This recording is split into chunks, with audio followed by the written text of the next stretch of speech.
growing up in rural India where we didn't have internet and internet wasn't a thing like we have now. And not having internet, not having TV, we couldn't dream. And now when I see with the internet and with platforms like you, this makes people realize what women are doing and what are the things that we can achieve. We can be CEOs, we can be entrepreneurs, we can be surgeons, everything. So really admire what you're doing for the community. Thanks, Sarah. From the beginning of time, women's stories have been kind of a roadmap, a playbook for me personally. I started down this journey with curiosity, and now I feel like when I step into a room, I take all those stories with me. It's so empowering. Stories, I think Brené Brown says it best, that's data with a soul.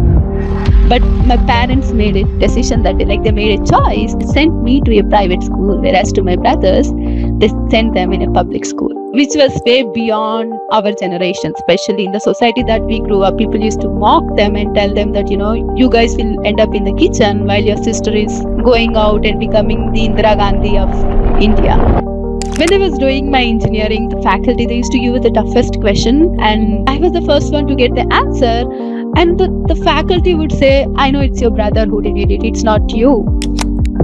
One of the reasons why I decided to move out of India is because after my engineering and all, I landed my first job and was earning well and all. But people were mocking me, At one point in time, somebody told me that maybe I'm doing something illegal.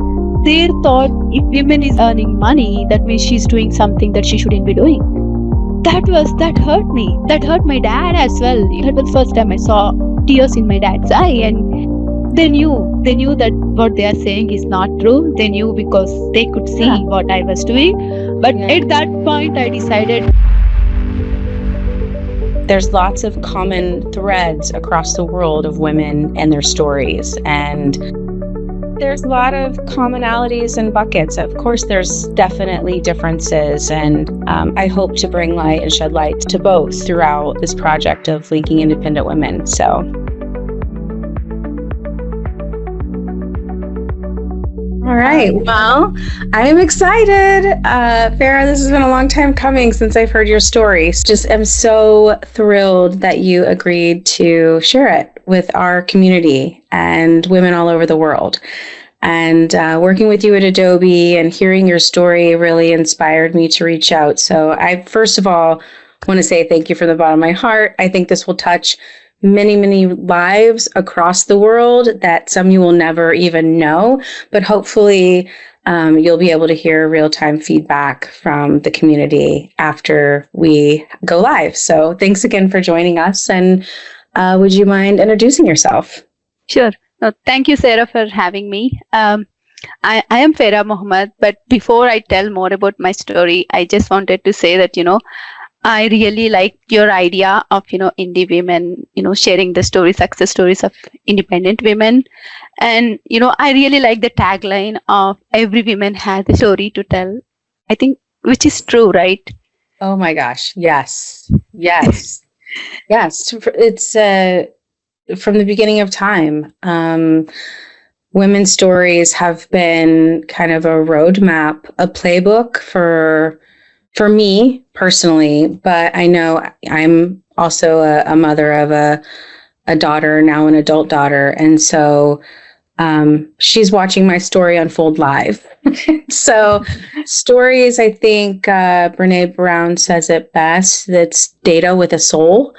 There's lots of common threads across the world of women and their stories. And there's a lot of data. We're both kind of in the industry of data. And there's a lot of commonalities and buckets. Of course, there's definitely differences. And I hope to bring light and shed light to both throughout, this project of linking independent women. So, yeah. So I'm especially fascinated with this story because, I grew up in 90s. So I had my childhood in 90s and growing up in rural India where we didn't have internet and internet wasn't a thing like we have now. And then TVs were, we had only very few TVs in the town, and there were only few couple of households who used to have a TV. And even with the TV, there wasn't much, right? We used to only watch movies during the weekend. I think we were allowed to watch one movie during the Saturday night or Sunday night, and then usually 7:30 p.m. news where there's a lot of information about political and geographical things, and we didn't know what was happening in the world. What were women doing?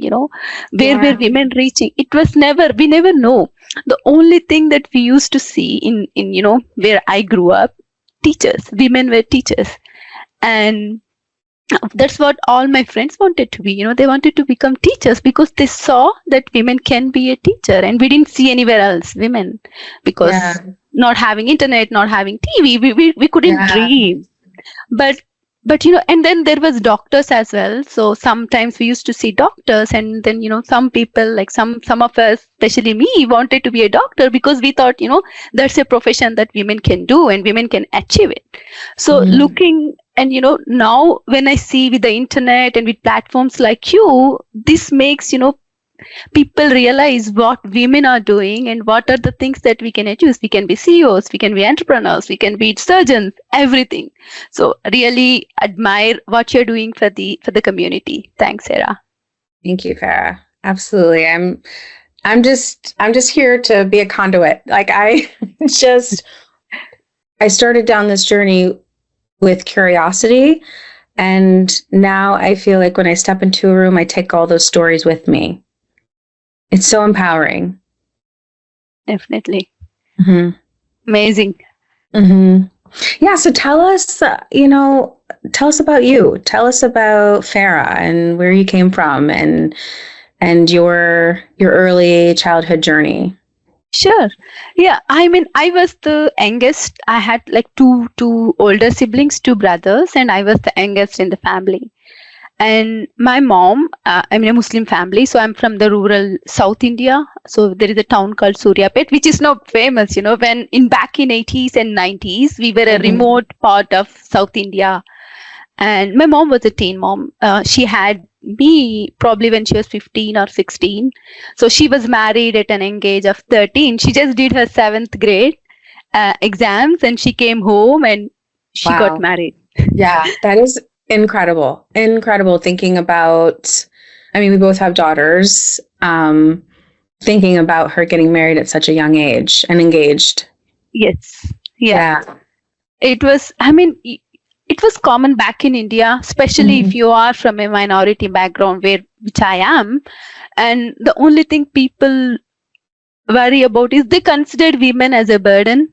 I used to hear my grandmother telling me that I am the burden to my dad unless I get married. So until I get married, I am a burden that he is lifting.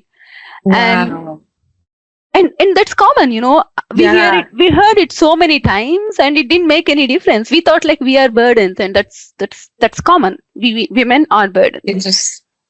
And so you internalized that probably, right? Because that was just your way of existing and living. Yes, exactly. So, when I started my education, I was sent to a, public school, the government school. Back in 90s, we used to have something called a school, which is Telugu medium. So they teach only in the local medium. So we don't get to learn. We get to learn English, but it's like a third language. It's very far from the line, so you don't get to learn English much. So my dad joined me in that public school, but I was very, the teachers there noticed that I was smart, and I was catching up things, so they let me skip grades. So I skipped grades, and I was doing great. Then at one point in time, the teachers called my dad, and they said that seems like she's specially talented, and I don't know if I am, but they said that. I think you do. I think you have many, many, many talents. I've worked with you, and I am in awe. But yes, continue. Thank you for that. So they told me that maybe you should try to put her in a private school where she will shine better when she's in an environment where she's competing with other shiny children. That's where gifted children used to go back then. So my dad was like, he wanted me to send, but then I also have two brothers, and studying in a private school is like, expensive. It's not just expensive for the tuition, for the books, for the everything is expensive. But my parents made a decision that they made a choice that, because teachers are encouraging me and I seem to have special talent, they sent me to a private school, whereas to my brothers, they sent them in a public school. Mm. Which was not, which was way beyond their, our generation, especially in the society that we grew up in. It's not possible. Sending a girl to a private school and sending two brothers to a, public school was seen as not normal. Gotcha. And people used to mock my parents. They used to say, why are you doing this? She will get married and she will leave the home. She's not bringing you any money. Rather you invest on your sons, they'll get you the money, right? Because they looked at it like as a very utility, like a utilization, like a return on investment. Yes. Right? Okay. Yes. Gotcha. For the family's sake. For the family's sake. Okay. Yeah. Okay. And my dad were like, it was always like that, especially because, I was going to a private school. I was wearing this uniform with a tie, with a belt and, shiny shoes. And people didn't like it, mainly because whereas my cousins or my friends of my age, they are helping their mothers to cooking in the kitchen and cleaning, whereas I was going in a rickshaw to a private school. They didn't like it, and they would shame me, saying that they didn't want me to play with their children because I am a bad influence, apparently, because I'm not helping my mom in the kitchen. And so I didn't have many friends, mainly because I was going to a different school, which is, and I took a different path, so I didn't have many friends. Nobody would play with me. They were allowed to play with me. And then at home, my mom and dad, they made an arrangement that I should not be doing any household work. All they want me to is focus on my studies, and that's about it. So this kind of setup. Okay. Yeah. Yes. So was it lonely? Was it okay? It was lonely, but at the same time, I found love in the studies. I found love in the, books, because that is what I was spending most of my time. Mm-hmm. So yeah, that's how I started loving what I am doing. And there is no other thing, right? When you have other entertainment, that's when you give the second preference to studies. But I didn't have any other preference. And so that's how I ended up, being, even now I sometimes think that, do I fit in? Because having a childhood wherein you didn't have many friends, I sometimes doubt myself as well. So how does that translate today? Do you prioritize friendships, or do you feel a little like, is it difficult for you to feel included, or how does that translate today? Yes, I mean, up until when I was in my hometown, when I did my education, I was in the same kind of, environment. So I was very different person. But then, when once I finished my high school, I got like many colleges, they came to my home to get me, free seats. And then I got into admission into engineering. And then after my engineering, I got placed into, India's, during that time, one of the largest software companies. And there it all changed, because it was my first exposure to the corporate world. I went to a rigorous training wherein they helped me in the grooming, in my communications, in my English, everything, the professional development. And then I started loving, growth books. So it kind of changed my perspective. So if you think about me, I'm a different person. When you look at my friends, I nowhere belong to, that community. When you see them, I don't belong there because I'm very different to them. Yeah. And when you graduated high school and when you started to go to the university, how did the dynamics with your brothers and your parents, how did that evolve, or how did they change while you were changing and evolving, or did they? Sure. I mean, I think one of the things is, everywhere I go, I was offered free seats. The college would come to my home and they would give me the books. And, at one point in time, one college, they came with the groceries. They said that if my dad puts me in their college, they would get groceries for us every month. Groceries? What? Okay. I don't know. That is amazing. So when they were when they were recruiting you, they were trying to show your family they could take care of them too. And as well. Yeah. But that Wow. was not needed Yeah. because, if you look at India has evolved. India has evolved a lot, and my dad was getting promoted as well. We started off from nowhere, but at the same time, he was okay balancing the family and everything. We didn't need it. But the thing is, because in the society that we live in, that's what they thought. That would entice my dad to send me to their college. And he was like, I don't need your groceries. No, he was like, I'm not sending you to this college, but I want to send my daughter to a different college in a big city. That's what he decided to send me. So rather than sending me to the local colleges, he joined me in a big city in a corporate college, and it was very different for me because all the wealthy people were studying there, and I didn't fit in there. It felt very awkward for me because I was not as groomed as they were, and they were good at sports and they were good at everything, and I was here only academically strong and with a very I didn't fit in there. But then my dad wanted me to go in there, so I went, I studied. Where did you go? It's a Gautam residential college. It's back in Vijayawada. Okay. So it's a city close to my hometown. So I studied there for 2 years in the college. The reason my dad joined me there was he thought I would get into IIT. IITs is the prestigious college back in India, and he wanted me to get into the IIT, so he sent me there. But the thing was, I didn't fit in. I felt I was missing that support system, because at home I had my parents and everybody, and everybody was doing, but I was a fish in a big pond. It was hard for me. To be honest, I didn't get into the IITs. One of the reasons is because of all this, the imposter in me kicked in, and I thought that was a big dream for me, and this IITs is for people who are here, not for me. And so I got into, but that kind of, my dad wasn't happy, but he never showed that he was not happy that I did not get into an IIT. He was like, he was disappointed. He shared it with my mom as well. She never told me, but later on she told me how disappointed he was because I didn't get into IIT.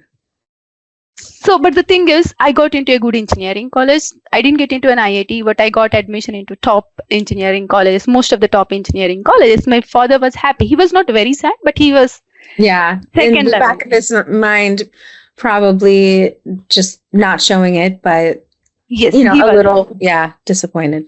So he wanted me to pick one of those colleges that I got admission into, but the imposter in me didn't let me choose those colleges. I wanted to stay home. I wanted to stay close to the family. So I chose a small local college near my hometown, and my dad, this time, he was very angry. He was like, why are you doing this? Because the college is what helps you get into, corporate world, and not having a big name is not going to help me. But I was very adamant, and I chose the college. So, and then, that was the right decision for me, because I excel there, because I think they are important for me. My family is important for me. Seeing them every day and getting their support is what, it kind of propels me, rather than, staying away from them is not helping me. So, yeah, it sounds like they were a source of strength. Definitely. And staying close to that source gave you strength. And I definitely relate to that. So having them throughout, so they were, always helping me. They were seeing me, every time I got that prize and award, they are part of me. So they kind of molded with me. And then when I placed in the with the Infosys, which was a software company, and I used to bring home all this, the material that they would teach, and I would tell my mom, this is how you need to groom mommy. This is how you need to talk, mommy. Thank you, Infosys. That's well, it's interesting because Infosys has a place in Indianapolis. I think I might have mentioned they have, they've taken over our old airport and the Indianapolis airport, and they have a large, I guess, center of excellence. Right. Infosys does here. Yeah. So anyway, they're huge. Small world. It is a small world. So my brothers as well, I think, they changed with me. they got hit a lot. People used to make mockery of them, saying them, oh, so your sister is going and doing all this studying. They were studying as well. My older brother, he's a pathologist, and my the other brother, he's working as a financial analyst. So they are doing great too, but they used to always get the other end of the stick, where people used to mock them and tell them that you guys will end up in the kitchen while your sister is going out and becoming the Indira Gandhi of India. So that's what they used to do. But I think having them, they are what make me who I am today, and their sacrifices is what made me where I am today. Were they supportive of you? Were your brothers cheering you on? Did you feel their strength too? Yes, definitely. I mean, they were always with me. They were cheering me, whenever, if I'm going out of the town, because we used to do all these seminars, and they used to wait at the bus stop to pick me up. And then my older brother, whenever I'm going to the exam, he used to give me a pen. I don't know why, but he's good at always giving me pens, and I used to find it lucky to get a pen from him. So yes, they were. It's just a small gesture, but it means a lot. I love that. Yeah. My younger brother, I mean, they both are older to me, but the second one, he's like my twin. So I share everything with him, and he shares, and he's kind of, he's very good at financial planning. He's financial analyst. So he's good at financial planning. So he helps me. He used to help me in the college days. So yeah, we have good bonding. So did he help you with math and those types of things, or more along the lines of helping you to invest and plan for your retirement? No, I think I want to share this because, when I was doing my engineering, so my brothers used to drop me, on the bike. They used to drop me at the college, and whenever the faculty, they used to give us the toughest question, and they used to ask, to bring back the answer with, and I was the first one to get the answer, and the faculty would say, I know it's your brother who did it, it's not you. I'm like, why would you think that? Then they would say, I see your brother dropping you every day, so he's older to you, so probably he got it, not you. What? I was like, then You're I like, told my brother, no, you're not dropping me. My teachers think that you are doing my problem. So yeah, they would help me because my second brother, he was good in commerce and other things, so I would take his books and he would help me, but they would never solve my problems. Whenever I was given a toughest problem, I never went to them and asked for their help. Yeah. I love that. I love it. And so are they in India still, or have they moved to different parts of the world like you? They did not move. I think I mean, they are happy. They don't want to move outside of India. One of the reasons why I decided to move out of India is because, after my engineering and all, I landed my first job and I was doing the IT. I was earning well and all. But people were mocking me, At one point in time, somebody told me that, maybe I'm doing something illegal, and like you were doing something illegal in the system because you were successful, doing well. Yeah. They thought that if women isn't earning money, that means she's doing something that she shouldn't be doing, Wow. So that hurt me. That hurt my dad as well. My dad, he came and he was, that was the first time I saw tears in my dad's eye. And he told me that, so and so said that, how do you think your daughter is getting money? Nobody pays that much of money to a girl. She's doing something bad that she shouldn't be doing. And my dad. Wow. That's, yeah. Yeah. That's tough. And for those that are listening to your story, your dad, as a teen dad, was the one who really sacrificed a lot of, in the community, people talking about him and not being, positive about him encouraging you to go to school, but he was really your biggest advocate, close second of your mom, right? And so to have someone say that to him about his daughter that he sacrificed so much for, and then supported, and you're wildly intelligent and capable, that had to hurt a lot. Yes, I can only imagine. And it came from a close relative. I don't know how it came, but so that my dad, he was hurt a lot, and he wouldn't share it with me, but somehow I was supporting this person in front of my dad, saying that, why are you being rude to them? Then my dad had to tell my mom what has happened, when I wasn't there, what was something they shared.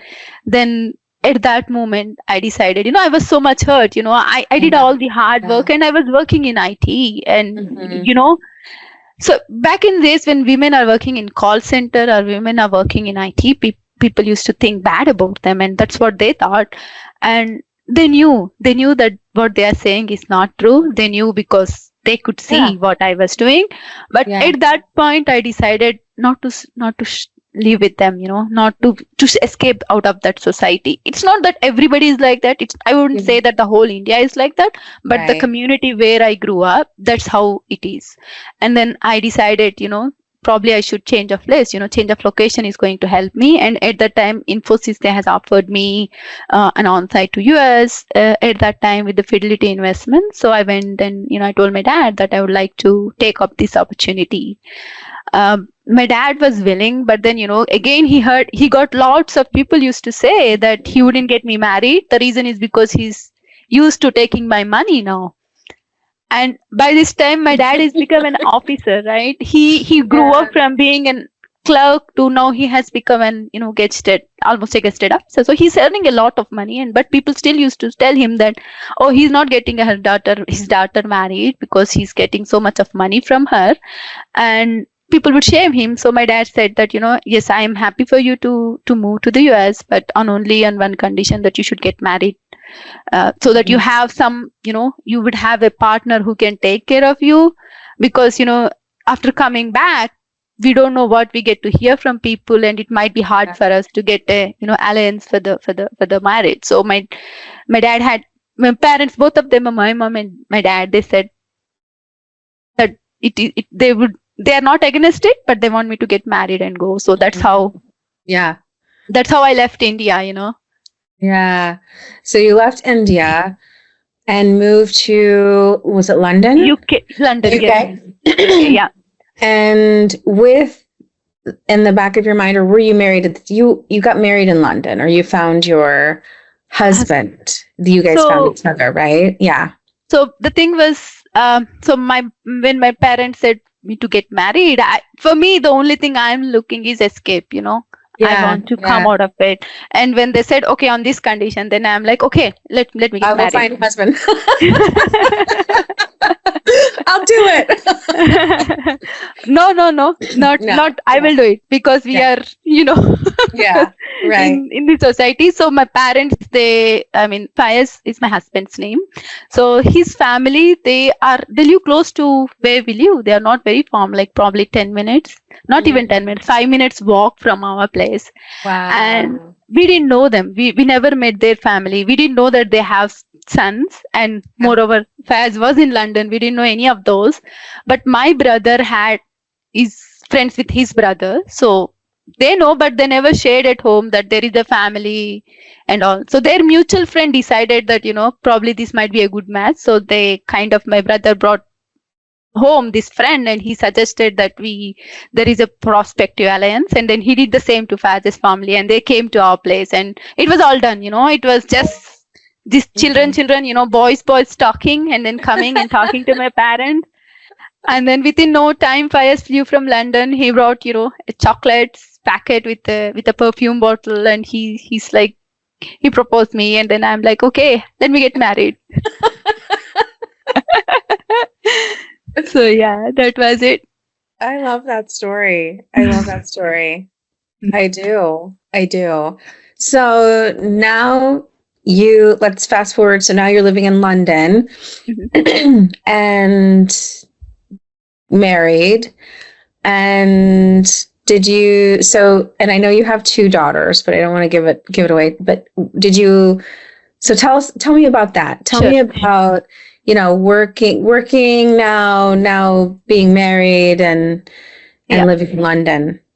Okay, so I was working, so I got married, and Fayaz came in, and it was a quick marriage. He came on a 2-week leave, I think, and Okay.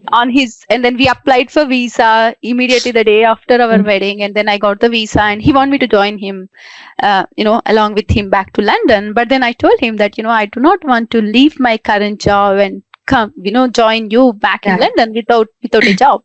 So I told him that I will only join him when I found a job in London. And he understood. He totally appreciated, and he was with me with the judgment I made, and he said, sure, whenever you are ready you can come with me, but now I'm leaving. So he left.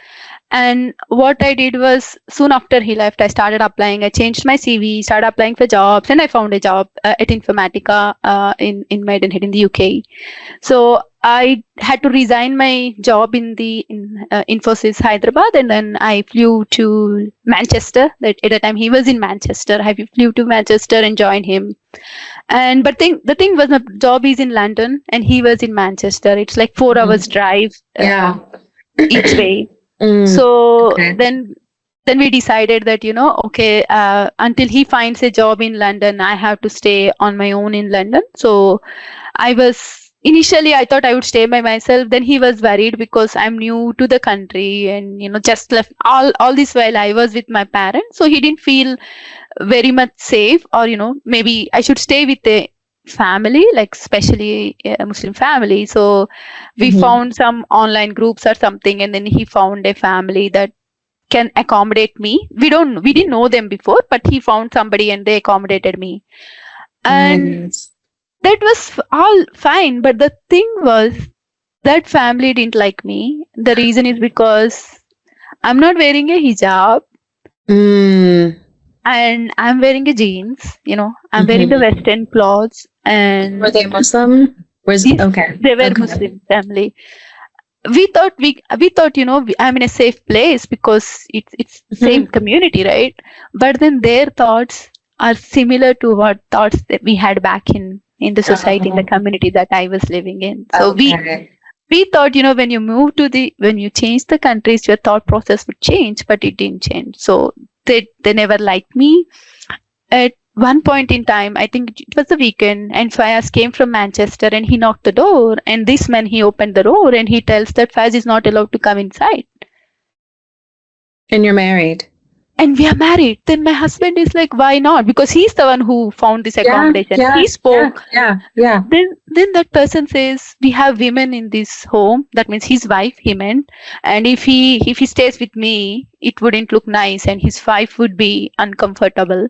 So he didn't like my husband to join me for the weekend. Wow.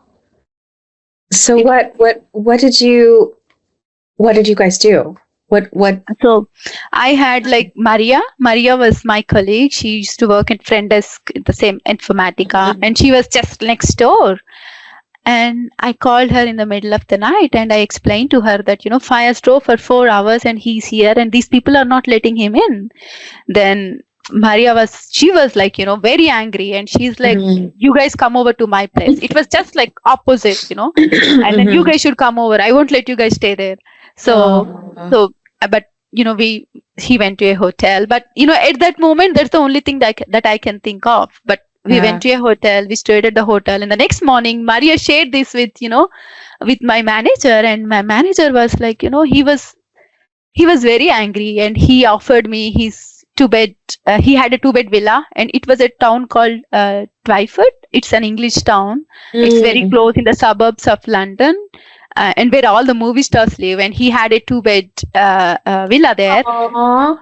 And he offered us. He said, you can live with your husband in this house as long as you want. You don't need to give me a rent. If you want, you can bring the whole family from India, and you guys can stay there. That's what he said. So it's just seeing you have two different ways of seeing the world and seeing couples. Mhm. and seeing family dynamics again in another country where you would think, to your point, you leave and you think that you would also change your mind too, but sometimes it doesn't happen that way. That's No. fascinating. Yeah, I mean, I still remember those incidents, that night. So, but see, look at the generosity of people. They are not like you, right? Right? When you think, when you're in a community, you think that all they are your people, but it's not that. It's how you think. What's your thought process? What's your background? What's the environment you grew up in? That really factors a lot here. So Yeah. we moved, and we paid rent, of course, because we both are working in IT. We could afford the rent, and then I was living in this posh area, and the neighbors were too good. Everybody was British. And then I had wonderful friend Maria. She helped me to to settle into this culture, and all the nuances and everything. She helped me blend in easily in the society. So I'm thankful for Maria. And then I also had Peter Kettle. He was the engineering director at Informatica, and he is such an important person in my career, because he would give me a seat at the table. I was 24 at the time, and a fresh just came from the India. Yeah. I was the youngest, and I think there were 2 other Indians. We were 3 Indians, and the other girl was in maternity. So it was only 2 of us Indians, and 90% of them were British, and we were the only Indians there. But he would give me seat at every table, and he would give me voice as well. He would ask my opinion. He would say if I have anything to share. I love that. So one of your very first, leaders was a man who was supportive and also made room for you, your opinions, your voice. I love that. And hearing you being 24, my daughter Emma is 25. So thinking about her a year ago, being in that situation, it's interesting because all of the things that you went through as a child, and then some of the things you went through with that family and living with that family also made you so prepared to be in that seat that, was it Peter gave you? It's fascinating to hear that journey. Mm-hmm. Yeah, no, I think yes. I would consider myself lucky, because at one point I'm facing so much of a stress, but at the other side I have these new people, these strangers who are welcoming me, who are letting me talk, listening to me, understanding me, which was what I really needed, and that kind of really helped me to shape my career. That made me think that I belong. I'm not. You belong. I belong here. Yes. Fast forward, I know, I have so many questions, because your story is maybe we do a part 2. We probably should.